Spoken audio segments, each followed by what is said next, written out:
پښتونه دماکه خو به چلو په دنیا ور واړوو، ترهګري به په دې قوتونو ور واړوو، ټارګېټ کلینګ به په خپل ور واړوو، دا بې اتفاقي په چا ور واړوو؟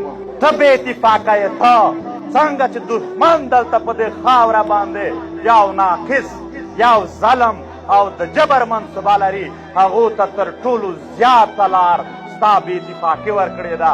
چا بې اتفاقه کړې؟ د ماکخ په بل ور واړوو، ستا سر ځنې خلاص، په تا الزام نشته.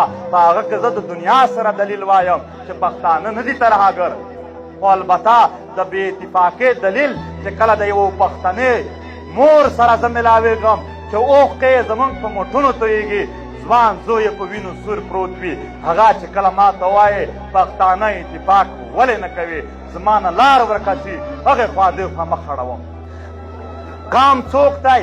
کام څوک په چوک باندې ناست سړی نه دی، کام څوک په چوک باندې پروت سړی نه دی چې زه ورشم را پاڅومه چې سړیه پاسه خلک مخ ته تللي دي، ته شاته پاتې.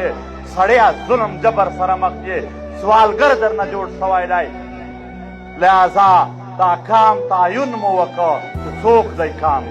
موږ وی چې ور به شو، جولی به ورته واچوو، سر به ورته سر تور کو، خپو کې به یې پرېږدو چې د ملت د ځوانانو، د قام د مشرانو، د سپینګیریو، د وطن د هرې خور، د وطن د هرې مور یو ارمان په زړه پاتې دی او ډېرو خپلو قبرونو ته په سرو وینو کې د ارمان یووړ.